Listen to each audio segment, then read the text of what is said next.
Alright, sorry about that. My phone completely fell off. I'm driving. As you can see, I was driving from my way back from work, but yeah, I'm just gonna put this into a two-part video. But yeah, you can see that Gen Z is, you know, you can even see it. I can even see it at work. Gen Z is not fulfilled at work. Alright? Most people aren't, but, you know, especially their generation, because again, just like us, they've been lied. They've been lied to about the economy. They've been lied to about what they were going to get out of this. They've been lied to that they were going to get all these things, the white picket fence, the dog, the cat, all of it. It's gone. All right? And it partially it's responsible for the baby boomers. Well, a lot of it, because the baby boomers that are still in power. They don't want to let go of the power, and they're continuing to make the decisions that affect all of us on a grand scale. But that's off topic.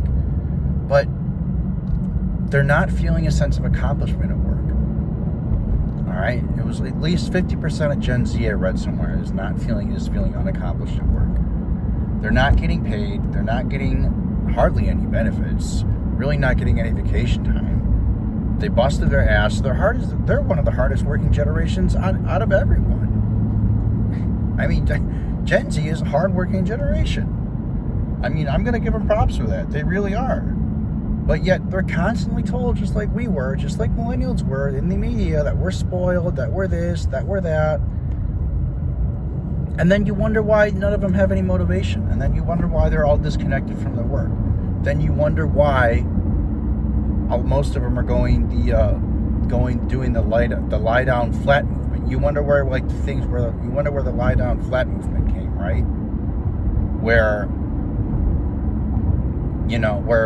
Chinese, young Chinese Gen Z, or I should say young Chinese people in general, the young Chinese youth are lying flat.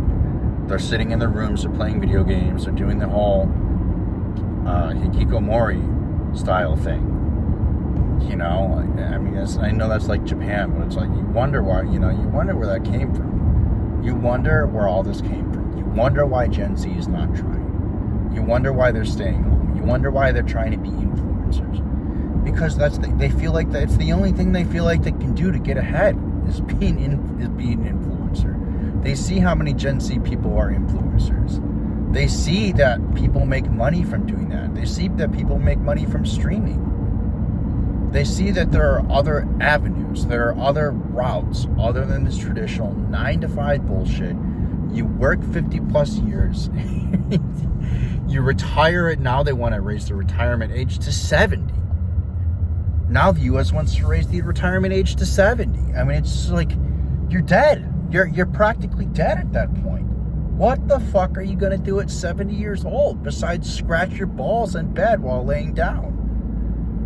At 70, you're fucking dead. I mean, what? I'm not going to want to do anything at 70. I'll be asleep half the time. But yet, they're telling Gen Z basically that they're going to have to work for the rest of their lives. And they're just supposed to show up to work every day motivated while hyperinflation is eating away their wages. All right? Eating away their savings while they're forced to live at home, while they're forced to either share, they're forced to eat fucking shit food or live with roommates if they can't live at home. Like, you think Gen Z is going to be motivated? You think anybody's going to be motivated to work in this dog shit economy? And I got that quote from Philosophical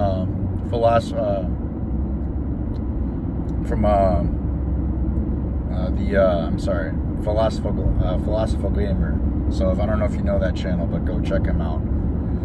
The Philosophical Gamer, he's a really good guy. He talks a lot about the economy. He talks a lot about Gen Z. So, yeah, I support the Gen Z. I totally support Gen Z just staying at home, playing video games, doing whatever, Twitch streaming, do whatever you got to do. Like, if you can stay with anybody, any kind of family member, you can do that. Because obviously I know that a lot of people on my channel have narcissistic parents. But if you don't, if you have somebody in your extended families, just stay with them. I wish I could do it. You know, I wish I could do it. I can't do it. I can't do it. I got an alcoholic uncle. I got, alcoholic cousins. I have crazy aunts, and I can't. I have a crazy extended family. My family's they're mentally ill in some way or another. Okay, they're not all bad people, but I can't personally stay with them like I would like to. Okay, so you gotta give Gen Z some options, employers. If you want Gen Z to work hard for you, if you can't ask for 100% output from Gen Z and give only 5% back via a lousy wage and very poor benefits and little to no vacation time, all right? You have to give back what you give. You have to give back what you're asking.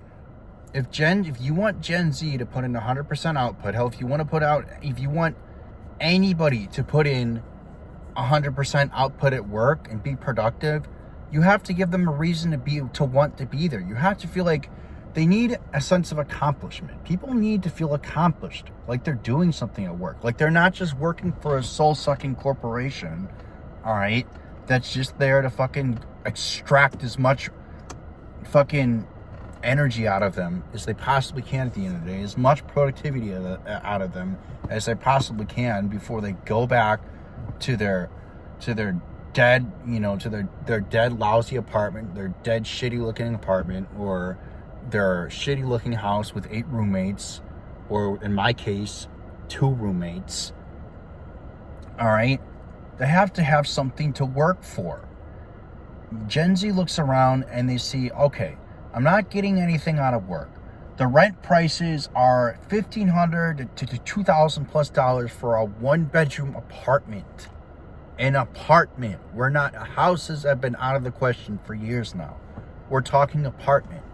They see the prices of food, bare basic food, pasta, even fucking ramen noodles. Even ramen noodles is going up. $2-3 for a thing of ramen noodles. And it's not even real food. It's not even real food. That's the fucking craziest part, is it's not even real food. Ramen noodles is poison. It's poison. It's cancer. That shit will kill you. It's a slow death if you eat ramen noodles every single day. They see all this, all right, and they're like, fuck it. If I can, I'm gonna find my parents to live with. I'm going to live with my aunt and uncle, or I'm gonna live with somebody who's letting me pay a very low price for rent and food and everything else, and I'm just gonna chill. I'm going to do the bare minimum of work. I'm going to go home and I'm going to watch TV and I'm going to play video games. And to that, I say, go do it. I support you. Go do it. Because they're lying low. They're saying, fuck this until all this shit blows over. If it ever blows over, we don't know. And, they're just living their lives, because it's like, what else can you do at this point? It seems like no matter what you do in America, at least, and I know it's bad in the UK and Canada. I'm not excluding you guys. I understand it's really bad there. But talking about specifically America, it seems like no matter what you do here, as soon as you get to that magic number that you think is going to change your life for the better, the goalpost gets moved. And then the goalpost gets moved again. And then the goalpost gets moved again. And so on and so forth. Until you just keep gaining more money. And it's like the more money you make, the farther you get behind. It's like you make this imaginary number in your head that you think is going to change your life, and then only to realize that you're still at the same spot as you were before, because the goalpost just got moved, everything just got more expensive, and you're just running in place on a treadmill. And that's why they call it the rat race, because you're never going to get out of it. You're going to be running in place forever on that hamster wheel, on that treadmill, until something changes as a whole in the U.S., until the government stops printing our money, pissing away our money, inflating the dollar, until this corruption ends that we have in the government. It's never going to change. Raising wages is just a part of it. We needed higher wages years ago, but unfortunately, That's not going to happen. And unfortunately, the government's not going to stop inflating our money. They're not going to stop printing it. They're not going to stop mismanaging it. So, you know, Gen Z has to have a reason. Employers, Gen Z they have to have a reason to go to work every day. They have to have a reason to give a shit.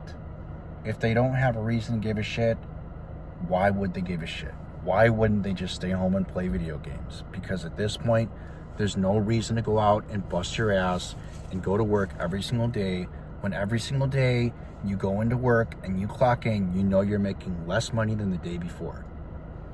So, I'm at home. This lady's been a fucking thorn in my side. She's really been pissing me off. I'm planning on moving out very soon, just because she's just been a nightmare to deal with. Accusing me of doing different things that I'm not doing, leaving the door open. She said I left the door open today. I didn't leave the door open. She's been really a pain in the ass with me. Constantly messaging me, constantly sending me pictures of tiny little things that I might have done, like leave crumbs on the fucking table. So, it's been a constant nightmare with her, but anyway, yeah. Gen Z, I salute you. Do it, do what you feel is right at this point. You know, you're choosing to opt out. You're choosing to not be a sucker for this system that just fucking chews you up and spits you out and gives you nothing in return. So, I support you 100%. You do you. The only thing I want to say though is, try to find some kind of happiness for you. I'd like everybody, if they can, to give up. I'd like everyone, if they can, to not give up and to find a way out of this system. That means leaving America, like I've been talking about. If that means living off grid, like I've been talking about, find a way to do that. But if you want to just go the traditional route and just do the bare minimum and stay home, then I totally understand. So anyway, that's the end of the video. I'm going to go in. Let me know if you like this video. Leave a comment down below. If you have any more video recommendations, leave it down below. Yes, guys, I will get to the video recommendations. The weekend's coming up, so I will be looking through all the comments of the past few videos that I've done and see if you guys left any video recommendations, and I will do those. I apologize in advance if I haven't been commenting as much on my videos. It's been really busy, but I will get to it this weekend.